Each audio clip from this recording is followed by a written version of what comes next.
আসসালামু আলাইকুম রহমতুল্লাহ। প্রিয় দর্শক সবাইকে সুস্বাগতম। আজকে আপনাদের রাজশাহী প্রাণের শহর বা শিক্ষানগরী নিয়ে আজকে আপনাদের কথা বলবো। আমি SMTV ফর এম ইউটিউব চ্যানেলের পক্ষ থেকে সবাইকে আন্তরিক শুভেচ্ছা ভালোবাসা রইল। প্রিয় দর্শক, আপনারা যদি শিক্ষানগরী দেখতে চান রাজশাহী চলে আসুন।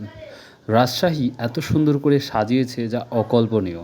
আমি হঠাৎ করে গাড়ি নিয়ে বের হয়েছি আজকে রাজশাহীর উদ্দেশ্যে। তো প্রিয় দর্শক, আমি রাস্তা দিয়ে যখন যাচ্ছিলাম তখন যেই দৃশ্যগুলো আমার চোখে আসছে সেটা অতুলনীয়, অতুলনীয়, অতুলনীয়। এবং ইতিপূর্বে আপনারা জানেন যে রাজশাহী একটি শিক্ষানগরী। সেখানে লেখাপড়ার যে একটা মান, লেখাপড়ার যে একটা সৌন্দর্য, সেটা কিন্তু হান্ড্রেডের উপরে আছে। সেই সাথে রাস্তাগুলো এত সুন্দর লাইটিং করেছে যেটা না দেখলে নয়।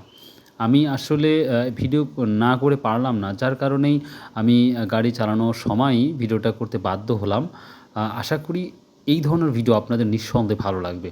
তো প্রিয় দর্শক, আপনারা জানেন রাজশাহী আমাদের অনেক অনেক সুন্দর সুন্দর স্থাপন রয়েছে, যেমন জাদুঘর আছে এবং আগে চিড়িয়াখানা ছিল। সেই চিড়িয়াখানা কিন্তু সেই আগের রূপে নাই, তবে নতুন সিস্টেম করতেছে। আশা করা যায় সেই আগের যেই চিড়িয়াখানা সেই তার চাইতে ভালো কিছু হবে আশা করা যাচ্ছে। এবং পর্যটকের একটা বিশাল কেন্দ্র। সেই সাথে কিন্তু আমাদের রাজশাহীতে টি বার্ড আছে, পার্ক আছে, আপনার জিয়া উদ্যান আছে, আই থিঙ্ক বলতে রাজশাহী ইউনিভার্সিটি আছে। তো সেই ক্ষেত্রে রাজশাহী যদি আপনারা একবার ঘুরে যান তাহলে নিঃসন্দেহে আপনাদের দেখার মতন একটি স্থান ভালো লাগবে। আর অবশ্যই আপনারা রাজশাহী যখনই আসবেন তখন একটা কথা মনে রাখবেন, অবশ্যই যেন রাত্রি অর্থাৎ সন্ধ্যার পরে এই রাজশাহী নগরী আপনি ছাড়বেন, তখন আপনি কিন্তু এই প্রকৃত রাজশাহীর সৌন্দর্য দেখতে পাবেন। সো ভালো থাকুন, সুস্থ থাকুন। যদি ভালো লাগে সাবস্ক্রাইব করে দিন।